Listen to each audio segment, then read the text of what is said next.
Bonjour à tous et bienvenue. Depuis quelques mois, des manifestations, des contestations populaires, appelez-les comme vous voudrez, émaillent le globe. Alors on l'a vu en Algérie, en Guinée, en Éthiopie, en France, en Espagne, à Hong Kong, en Bolivie, en Équateur, au Chili, ou Dieu sais-je encore.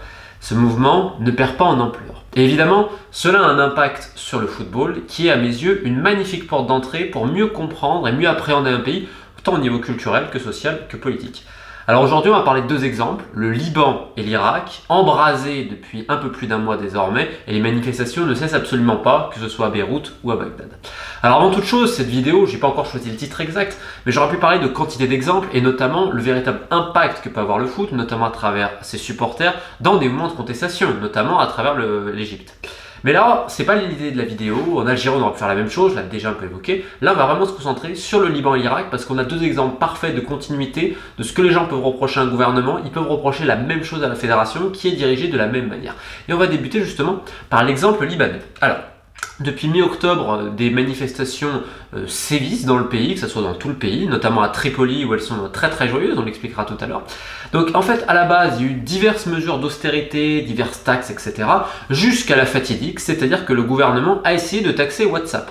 Alors là, les gens sont venus dans la rue, ça a été raz-de-marée, il n'y a pas d'autre mot. Alors ce qui a fait dire à certains, c'est triste quand même que les gens ont attendu qu'on taxe WhatsApp pour vraiment sortir, alors qu'ils ont été privés de plein d'autres choses.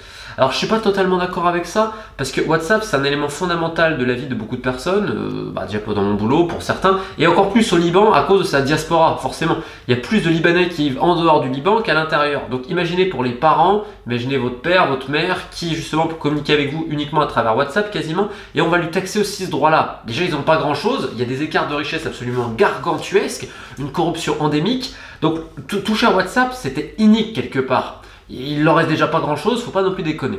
Donc forcément ça a mis le feu aux poudres, mais feu aux poudres de manière libanaise, c'est-à-dire joyeux. C'est-à-dire que les manifestations au Liban, c'est avec DJ, limite pool party, la coupe de champagne.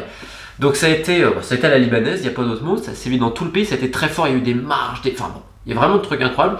Alors c'était des manifestations pacifistes, malheureusement là il y a eu un deuxième mort qui a été lâchement assassiné, donc paix à lui. Et donc forcément ça a secoué le pays, les banques ont fermé pendant plus de 2 semaines, démission d'Hariri le Premier ministre. Et là récemment le Liban jouait face à la Corée du Sud, donc c'était il y a quelques jours, à domicile au stade Camille Chamoun, qui est donc nommé en hommage à un ancien président libanais. Alors le match a été décrété à huis clos, ce qui est quand même assez dommage parce que le Liban, s'il reçoit la Corée du Sud, c'est un événement et on peut s'attendre à ce que ce stade de plus de 40 000 personnes soit quasiment rempli. Faut imaginer qu'au Liban, l'équipe nationale, elle ne fait pas trop bander parce qu'elle a toujours déçu quelque part. D'une, elle ne se qualifie pas pour les très grands tournois. Récemment, elle était en Coupe d'Asie où elle a fait un tour et puis s'en va. Mais surtout parce qu'elle a déçu le peuple à travers des histoires de matchs truqués. Quand je vous parlais de connexion entre le football et le gouvernement, au Liban, on peut difficilement faire plus. Comme vous le savez, la constitution libanaise oblige que chaque communauté soit représentée dans les institutions, qu'elles soient politiques ou sportives. Donc vous avez cela, et également vous avez en fait à travers les clubs libanais une cartographie des communautés. C'est-à-dire que par exemple vous avez des clubs pour les communautés druzes, arméniennes. À l'époque, les clubs de la communauté arménienne étaient très fortes avant de complètement malheureusement presque disparaître. Vous aviez la sagesse par exemple pour les chrétiens, vous avez Halahed notamment pour la communauté chiite, vous en avez pour les druzes, pour les sunnites, enfin bref. Tu peux faire une cartographie du Liban à travers ces clubs de foot, ce qui est une introspection absolument géniale. Même si pour certains, elle va également pousser au sectarisme, particulièrement à travers la sélection nationale, où certains se plaignent à chaque fois, parce que je viens d'une communauté type arménienne, catholique ou autre, je suis mal représenté, etc. Alors bon, ça je laisse tous ces débats-là, on aura le temps d'y revenir plus longuement, il y aura un très grand reportage que je ferai écrit autour du football libanais avec plein de témoignages. Mais donc pour vous dire que là on peut vraiment voir une continuité du gouvernement. Et malheureusement la fédération et pas mal de clubs sont gangrénés par une corruption, mais je dirais pas qu'elle est endémique, elle est pire que ça. Le Liban a été englobé dans des scandales de matchs truqués, mais c'est la sélection. Et au moment où ça allait mieux, parce qu'on avait déjà eu, et ben bim, au moment potentiellement, on sait jamais, il y avait encore un espoir de se qualifier pour la Coupe du Monde, je crois que c'était 2014, et ben bim, c'est reparti pour un tour, merci de venue, bonne nuit. Donc forcément les gens, qu'est-ce qu'ils voient? Ils se sentent trahis, parce que là c'est le pays. Là c'est le pays qu'on attaque, avec des joueurs, des arbitres, des entraîneurs, etc. Et malheureusement ce fléau-là, il continue encore. L'an passé, il y a eu des matchs de championnat, j'irais pas trop même mettre mon nez dedans, avec des syndicats de Paris et plein d'autres choses. Donc bon, ça c'est vraiment à l'image. Et donc ce match face à la Corée du Sud, un brillant 0-0 au final, où les Libanais vous diront même qu'ils auraient mérité un penalty, et je leur répondrai qu'ils peuvent quand même aussi remercier leur gardien qui a été décisif, mais le Liban fait un très bon match. Le problème, c'est qu'on est quand même au Liban, qui a une place financière très très forte au Moyen-Orient, indépendamment de la crise financière. Et les écarts de richesse, comme je vous dis, gargantuesques. Vous avez à Beyrouth, c'est un véritable centre financier du Moyen-Orient. Comment on peut expliquer qu'un pays pareil, je veux dire, on ne parle pas un des pires pays au monde, peut avoir une pelouse remplie de trous? La pelouse du stade Camille Chamoun, elle est remplie de trous. Et en tribune, donc c'était décrété à huis clos. On peut se poser aussi certaines questions, vu le climat actuel, alors que je répète, ce sont des manifestations pacifistes au Liban, et ben les sièges ont été enlevés par plein de Libanais tellement c'était pourri. Pourquoi? Parce que c'est la société qui gère ça, et ben c'est les copains, c'est la corruption, etc. Donc là vous avez l'exemple type que c'est l'équipe nationale qui joue, qui est même pas fichue d'avoir une pelouse sans trou. La faute à qui? Toujours eux-mêmes. Alors évidemment, aujourd'hui, les moments de contestation, les footballeurs au début ont participé, etc. Et puis ensuite, ça a été beaucoup plus discret, ils n'ont pas trop montré, etc. Parce que là, tous les partis politiques et toute la société libanaise souhaitent un changement. Et ce changement-là, tu le verras également à travers le football. Alors on va aller un petit peu plus loin maintenant, on va aller presque chez un voisin, il faut juste passer la Syrie. Et on arrive en Irak, un pays malheureusement secoué depuis des décennies par ce qu'il y a, je pense, de pire. Il faut penser, pour tous ceux qui s'intéressent à ça, le Bagdad et l'Irak des années 60, c'est une merveille. C'est un carrefour absolu entre l'Europe, l'Orient, l'Asie, etc. Ville de l'aide, de culture. Je rappelle que l'Irak est l'une des plus vieilles civilisations au monde, la Mésopotamie, et que malheureusement ils ont tout connu. Ils ont connu le règne de Saddam Hussein, où notamment ses proches en ont gaiement profité. La guerre Iran-Irak qui fait suite donc juste à la révolution islamique de 79 des Iraniens, et donc Saddam Hussein qui va attaquer son voisin iranien, soutenu d'ailleurs par beaucoup de puissances occidentales qui voyaient d'un très mauvais œil l'arrivée des mollahs au pouvoir, et notamment leur ligne, on va dire, leur conception géopolitique. Donc ensuite, bon, ça fait énormément de morts. Ensuite, quelques années plus tard, Saddam va attaquer le Koweït. Là, c'est l'inverse, c'est-à-dire que tout le monde, la communauté internationale va se retourner contre l'Irak. Et à partir de là, vous avez ensuite l'embargo, terrible embargo de plus de 10 ans sur l'Irak, plus de 500 000 morts à cause de l'embargo. Je ne sais pas si on s'imagine ce que ça a fait, ça a mis l'Irak à genoux, qui est un des pays les plus forts du Moyen-Orient. On a commencé clac, plus les divisions. 2003, invasion américaine sur des mensonges d'armes de destruction massive ou que sais-je. Ensuite, guerre des milices, Daesh. Bref, on a mis un État et une civilisation complètement à genoux qui s'est aussi divisé par un sectarisme à un moment donné qui a été régnant. Alors, plein d'Irakiens ont dû fuir le pays, des millions, que ce soit notamment en Jordanie voisine ou que sais-je. Donc évidemment, au Bahreïn aussi, où je peux témoigner. Depuis début octobre, de nouvelles manifestations émaillent le pays. Pourquoi? Pour protester contre la corruption endémique, là encore, du gouvernement et le fait simplement d'avoir une vie décente. Parce qu'on parle, encore une fois, je vous dis, d'un très grand pays, d'une très grande civilisation, qui aujourd'hui a encore des problèmes d'électricité, de machin, enfin des trucs lunaires. Donc cette manifestation, elle va dans ce sens-là, et également pour contrer l'influence étrangère, notamment du voisin iranien, également des États-Unis, mais surtout du voisin iranien. Alors certains y verront une déstabilisation, une manipulation, d'autres y verront tout simplement que le régime des mollahs qui cherche à s'exporter depuis l'Iran jusqu'à, on va dire, pour ce croissant presque chiite, qui passe par l'Irak, la Syrie, et qui termine en Méditerranée, au Liban, à travers le Hezbollah, malheureusement, ça n'a pas profité au niveau économique à tout le monde, et il y a également une autorité qui est parfois délirante. Et en fait, ce que les gens reprochent au gouvernement à Bagdad, c'est d'être trop influencé et soutenu par Téhéran. Donc forcément aujourd'hui, avec un Irak-Iran qui se profilait, vous doutez bien que c'était assez chaud, mais pas que. Depuis le début des manifestations début octobre, on recense plus de 300 morts. Et oui, les gens sont essayés d'être pacifistes, mais ça a été réprimé dans un bain de sang terrible par le gouvernement irakien. D'ailleurs, même les Américains leur ont dit, bon, on va peut-être un peu se calmer quand même. Alors certains disent qu'ils sont soutenus par les Iraniens, ou que sais-je encore. Ce qui est certain en tout cas, c'est qu'il y a eu plus de 300 morts. Plus de 300 personnes qui réclamaient juste une vie meilleure qui se sont fait tuer.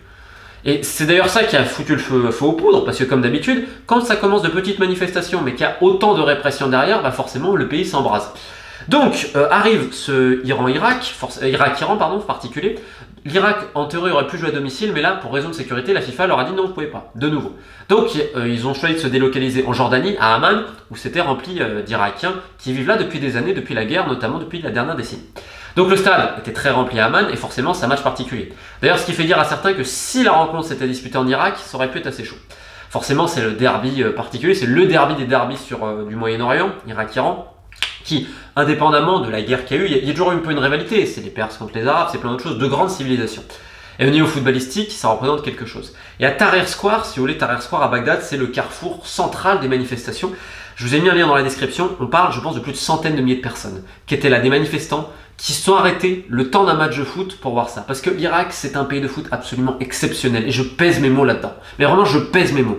Vous imaginez même pas à quel point le foot, c'est important. Quand en 2007, ils sont allés gagner la Coupe d'Asie avec Jordan Vira comme entraîneur, c'est peut-être la plus belle histoire. Pour moi, c'est la plus belle histoire des 15 ou 20 dernières années. C'est presque un petit pousset dans un pays ravagé par la guerre, complètement avec une équipe quelque part multiculturelle, avec diverses communautés qui peuvent peupler l'Irak, qui à un moment donné ont essayé de s'unir pour leur pays. C'est ce sentiment de fierté et d'unité que le foot peut procurer. Il suffit simplement d'écouter les Irakiens évoquer pourquoi ils passent autant de temps derrière leur équipe nationale, parce que ça représente quelque chose qu'on peut pas expliquer, qu'on peut pas imaginer. Moi, j'ai pas connu la guerre comme ça. J'ai pas connu l'embargo. J'ai pas connu, par exemple, mes frères se faire buter comme ça et me faire séparer. J'ai pas connu ça. Donc, je peux imaginer. Alors forcément, depuis le début des manifestations, vous avez des joueurs qui n'ont pas arrêté de poster des messages de soutien. Et mieux que ça, Ali Adnan. Alors Ali Adnan, c'est le latéral gauche de Vancouver, qui était formé à un enfant de Bagdad, etc.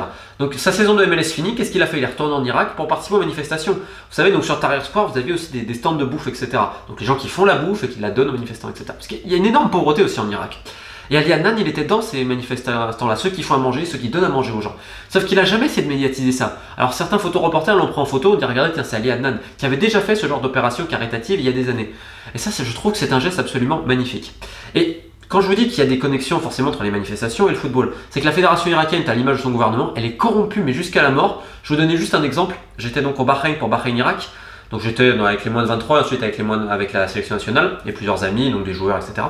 Donc on est dans le hall de l'hôtel, et puis on vient me présenter le responsable presse. Bon déjà le type pue le whisky à 10 mètres, mais qui était complètement torché, il était à peu près 5h de l'après-midi, je rappelle, ou 6h, et le type avait une montre, je pense que la montre elle valait 10 ou 20 000 euros. Tranquille, tu te dis ok, il paye ça comment le gars?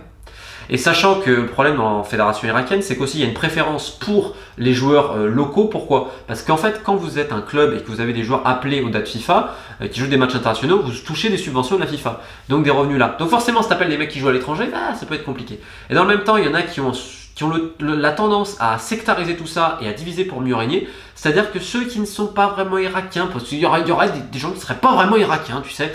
Donc c'est encore un peu le problème des binationaux, comme on peut le voir ici et là, des fois sont montrés du doigt, etc. C'est quand même terrible parce que Justin Meram, qui joue à Atlanta, qui est en plus un ambassadeur de la communauté chaldéenne en Irak, donc les Chaldéens c'est la communauté chrétienne d'Irak, qui est notamment dans le nord, avec également un défenseur qui joue actuellement en Serbie, que je connais très bien mais j'ai oublié le nom, ils sont deux, et donc Justin, si vous voulez, c'est un peu la star de la sélection avec Mohamed Ali. C'est un joueur absolument très technique et magnifique joueur. Et moi j'étais en tribune avec les Irakiens, je peux vous dire que les gens chantaient Justin, Justin, Justin. Là, il ne vient plus, sans doute qu'il n'aura plus jamais, comme Ahmed Yassine, comme Osama Rachid, deux autres Irakiens qui jouent à l'étranger, pour des raisons, il fallait pas leur passer la balle, bon. Ça, c'est terrible, et c'est l'exemple même, quand tu as un pays qui cherche justement à être uni, à dire que la citoyenneté dépasse ces putains de communautés qui ont mené à rien, à part à la guerre et à des morts, tu as la fédération qui continue les conneries du gouvernement, alors que les gens ne veulent pas ça. Néanmoins, Irak-Iran. Et qu'est-ce qui s'est passé? Mohamed Ali, la petite merveille qui est devant, ouvre le score. Et comment il va célébrer ça? Il va prendre un masque et le mettre là. Ce masque que vous voyez dans la vignette, c'est le masque qu'utilisent les manifestants parce qu'ils se font gazer. Ils se font gazer. Donc, pendant que la fédération n'a pas réclamé de minutes de silence, il y a eu plus de 300 morts quand même, je rappelle. Pas de brassard noir, rien, surtout pas de rendre hommage. Les gens qui rendent hommage, c'est les joueurs de la sélection, qui ont gagné à la dernière minute alors qu'ils sont amputés de leurs meilleurs éléments face au mastodonte, pour moi, la superpuissance de la zone Asie qui est l'Iran. Même si la superpuissance se kérose parce que depuis Villemot, c'est une catastrophe absolue. Ils ont gagné à la dernière minute. Il faut voir les scènes de l'IS, des centaines de milliers de personnes dans les rues en Irak pour célébrer ça, regarder ce match. Déjà, tu gagnes l'Iran, forcément, il y a un côté, la rivalité, mais c'est que pendant un moment, et ça, c'est ce qui est magnifique, et c'est ce qu'on appelle le beautiful game. Donc voilà, écoutez, j'espère que cette vidéo vous a plu. On pourra revenir sur plein d'autres choses, comme je vous dis, des mouvements populaires, où le foot, clairement, a contribué à travers diverses choses, les manipulations, et bref, que sais-je encore. En tout cas, si vous avez des questions, n'hésitez pas, on se retrouve très très vite sur la chaîne. N'hésitez pas à vous abonner, parce que vraiment, j'en ai besoin en termes d'indépendance, c'est très important.